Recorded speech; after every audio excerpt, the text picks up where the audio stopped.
الحمدللہ رب العالمین والصلاة والسلام علی رسولہ الکریم، اما بعد، اعوذ باللہ من الشیطان الرجیم، بسم اللہ الرحمن الرحیم۔ آج الحمدللہ ہم نے تراویح کے اندر 5ویں پارے کو سماعت کیا ہے۔ اس پارے کے اندر جو اس کی ابتدا ہے، جہاں کل ہم نے کل کی گفتگو ختم کی تھی کہ اللہ رب العالمین نے وہ خواتین جن سے نکاح نہیں کیا جا سکتا، اسی موضوع کو یہاں پر آگے بیان کیا جا رہا ہے کہ ایک وہ خاتون جس کا نکاح ہو چکا ہے، جس کی شادی ہو چکی ہے، اب وہ خاتون بھی حرام ہے، اس سے نکاح نہیں کیا جا سکتا الا یہ کہ اس کا شوہر مر جائے یا اس کا شوہر اس کو طلاق دے دے، پھر تو الگ صورت ہے۔ لیکن جو خاتون جس کا نکاح ہو چکا ہے وہ نکاح کے اوپر نکاح نہیں کر سکتی۔ آگے اللہ رب العالمین نے اس بات کی طرف توجہ دلائی کہ اللہ رب العالمین کی طرف سے فضل کی تقسیم ہوتی ہے۔ اللہ کسی کو زیادہ نوازتا ہے دولت کے اندر، علم کے اندر اور مال و اولاد کے اندر، اور کسی کو اللہ رب العالمین کم رکھتا ہے کسی شے کے اندر، کسی کو مال کی کمی ہے، کسی کو اور شے کی کمی ہے۔ تو یہ اللہ رب العالمین کی تقسیم ہے، اس کے پیچھے اللہ رب العالمین کی حکمت پنہاں ہے۔ تو انسان کو اللہ رب العالمین کی اس تقسیم کو قبول کرنا چاہیے۔ اس حوالے سے نہ اللہ رب العالمین کے حضور شکوے شکایتیں کرے، نہ ہی انسان تکبر کے اندر آئے، نہ ہی انسان حسد کے اندر آئے۔ تو اس تقسیم کو انسان کو قبول کرنا چاہیے۔ آگے اللہ رب العالمین نے فرمایا کہ تم کبیرہ گناہوں سے بچو، تم نے کبیرہ گناہوں سے بچنا ہے۔ اللہ رب العالمین تمہارے صغیرہ گناہوں کو تمہاری نیکیوں کی وجہ سے معاف کر دے گا۔ تو انسان اسی طرح رہے کہ کبیرہ گناہوں سے بچتا رہے۔ جو صغیرہ گناہ ہیں، انسان جو چھوٹی چھوٹی نیکیاں کرتا رہتا ہے، نماز پڑھتا ہے یا اس کے علاوہ اور کوئی بھی چھوٹی سی نیکی جس کو ہم راستے سے تکلیف دہ چیز کو ہٹا دینا، یا جو ہمارے بڑے ہیں والدین کے ساتھ حسن سلوک کے ساتھ پیش آنا، یہ جو نیکیاں ہیں، یہ نیکیاں ہمارے صغیرہ گناہوں کو معاف کرنے والی ہیں۔ تو لہٰذا انسان کبیرہ گناہوں سے بچا رہے تو یہ نیکیاں اس کے صغیرہ گناہوں کو معاف کرنے والی ہیں۔ آگے فرمایا کہ اللہ رب العالمین نے مرد کو عورت کے اوپر نگران مقرر کیا ہے۔ تو مرد کی ذمہ داری ہے، جب وہ بحیثیت شوہر ہے تو نان و نفقہ اس کے ذمہ ہے، جب وہ بحیثیت والد ہے تو اس کی ذمہ داریاں بے تحاشا ہیں۔ اسی طرح مرد، آپ اس کو کسی بھی درجے میں دیکھ لیں، اس کی ذمہ داری بے شمار ہیں، بے تحاشا ہیں۔ تو مردوں کو اللہ رب العالمین نے نگران مقرر کیا ہے۔ آگے فرمایا گیا کہ جب گھریلو ناچاکی ہو جائے، جب میاں بیوی آپس میں نہیں بن پا رہے ہیں، تو اس کو کس طرح سورٹ آؤٹ کیا جائے، اس کو کس طرح درست کیا جائے، اس کی کچھ ترتیب بیان کی گئی کہ پہلی چیز یہ کہ زوجہ کو، بیگم کو سمجھایا جائے اس کو، اگر وہ نہیں سمجھتی۔ دوسری تجویز یہ کہ بستر الگ کر دیے جائے، اگر اب بھی معاملہ نہیں سلجھ رہا تو اب ہلکی مار ماری جائے، ایسی مار کہ جس سے نشان نہ آئے، ایسی مار نہ ہو کہ انسان ہڈیاں ہی توڑ دے، ایسی نہیں، مار ہو، ہلکی ہو۔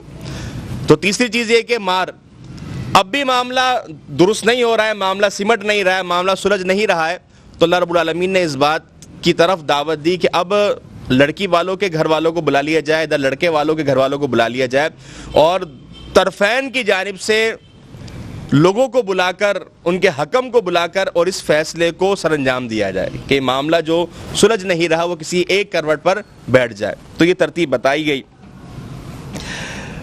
اسی طرح مسجد کے اندر جانے کچھ آداب بیان ہوئے۔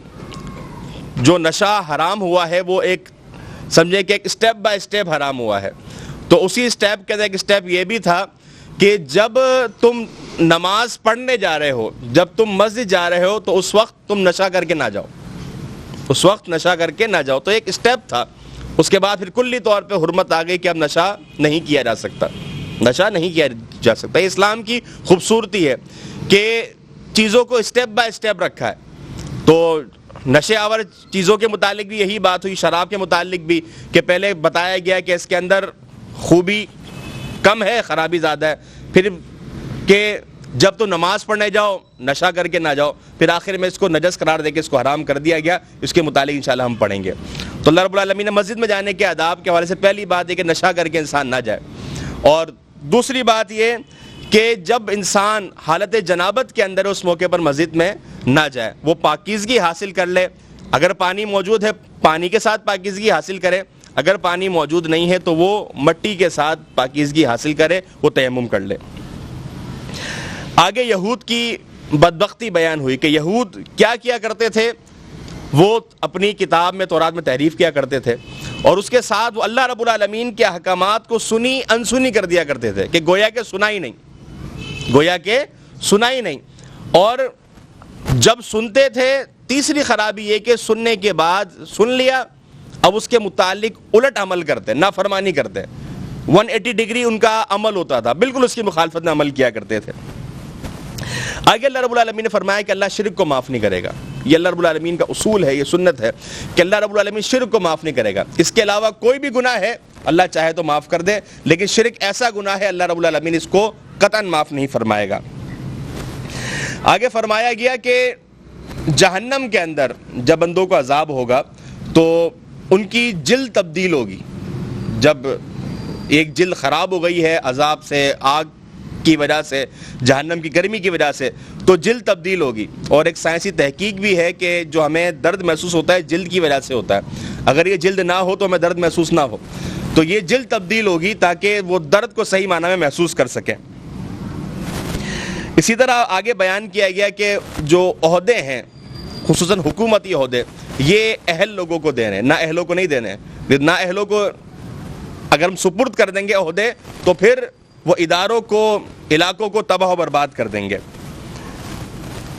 آگے فرمایا گیا کہ جو لوگ نبی کریم صلی اللہ علیہ وسلم کے فیصلے کو تسلیم نہیں کرتے، آپ کو منصف نہیں بناتے، ان کا یہ عمل ایمان کے منافی ہے. ایمان کا تقاضا یہ ہے کہ اللہ کے نبی کریم صلی اللہ علیہ وسلم کو ہر ایک معاملے کے اندر انسان فیصل تسلیم کرے، آپ کی ہر ایک بات کو حرف آخر انسان قبول کرے. اسی طرح بیان کیا گیا کہ اللہ کے نبی کریم صلی اللہ علیہ وسلم کی اطاعت در حقیقت یہ اللہ رب العالمین کی اطاعت ہے. اللہ کے نبی کی اطاعت کریں گے تو اللہ کی اطاعت از خود ہو جائے گی. آگے فرمایا گیا کہ جو لوگ یہ بات کہتے ہیں کہ یہ قرآن اللہ کی طرف سے نہیں ہے، تو بات یہ ہے کہ اگر وہ یہ بات کہتے ہیں اور یہ قرآن اگر اللہ کے علاوہ کسی غیر کی جانب سے ہوتا تو قرآن کے اندر وہ بے تحاشا اختلافات پاتے ہیں. لیکن قرآن ایک بالکل سلیس اور نہایت عمدگی کے ساتھ کوئی اختلاف اس کے اندر موجود نہیں ہے، جو کہ اس بات کی بگن دلیل ہے کہ من جانب اللہ ہے.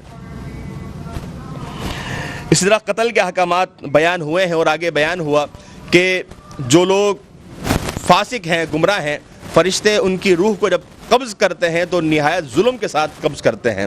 کہ ایک حدیث کے اندر الفاظ موجود ہیں کہ جس طرح ایک گیلی روئی کو ہم ایک خاردار، ایک کانٹے دار لکڑی کے اوپر ہم اس گیلی روئی کو لپیٹ دیں، پھر ہم اس گیلی روئی میں سے اس کانٹے والی لکڑی کو نکالیں تو جو اس روئی کی حالت ہوتی ہے، اسی طرح ایک بدبخت آدمی کی کیفیت ہوتی ہے جب اس کی روح قبض کی جاتی ہے. اللہ رب العالمین ہم سب کو محفوظ فرمائے. آگے فرمایا گیا کہ جب ایمان کو خطرہ ہو تو ہجرت لازمی ہے. ایمان کو خطرہ ہو تو ہجرت لازمی ہے، اس علاقے سے ہجرت کر جائیں، اہل اسلام کے علاقے کی طرف ہجرت کر جائیں. اور ہجرت کرتے ہوئے گھبرانا نہیں ہے، انسان پریشان نہ ہو کہ میں جب ہجرت کروں گا تو کماؤں گا کیا، کھاؤں گا کیا، حالات کیسے ہوں گے. اللہ کی ذات پر توکل کرتے ہوئے انسان ہجرت کرے. اور آپ دیکھ لیں جب مدینے کی طرف ہجرت کی ہے صحابہ کرام نے تو کیفیات کیا تھی، کس طرح مال و زر چھوڑ کر آئے ہیں، لیکن اللہ رب العالمین نے نوازا ہے اور پہلے سے بہترین نوازا ہے. تو جب ہجرت کا معاملہ آئے تو انسان ہجرت کرے، اس معاملے میں پیچھے نہ ہٹے. آگے بیان کیا گیا کہ مسلمان اجماع ایک فقہی طور پر اور مسلمانوں کے جو شرعی ماخذات ہیں اس میں اجماع بھی ہے کہ مسلمانوں کا کسی مسئلے پر اتفاق ہو جائے تو حکم دیا گیا کہ جب مسلمانوں کا کسی مسئلے پر اجماع ہو جائے، اتفاق ہو جائے تو اس سے انحراف نہیں کرنا ہے. آخر کے اندر منافقین کا ذکر، اس کے بعد یہ پارہ ختم ہو رہا ہے کہ منافقین وہ لوگ ہیں کہ وہ جب بھی نماز پڑھتے ہیں دکھاوے کے لیے پڑھتے ہیں، جب بھی نماز پڑھتے ہیں دکھاوے کے لیے پڑھتے ہیں، اور نماز کے اندر سستی اور کاہلی ان کی پائی جاتی ہے، نماز کے سستی اور کاہلی پائی جاتی ہے. اور منافقین کا انجام بیان کیا گیا کہ منافقین فی الدرک الاسفل من النار، جہنم کے آخری درجے کے اندر ہوں گے. جہنم کے آخری درجے کے اندر ہوں گے. تو اللہ رب العالمین ہم سب کو منافقین کے تمام اعمال سے بچنے کی توفیق عطا فرمائے. یہ ہمارا 5واں پارہ ملخصاً یہاں پر مکمل ہوتا ہے. انشاءاللہ کل ہم 6 پارے کے متعلق گفتگو کریں گے.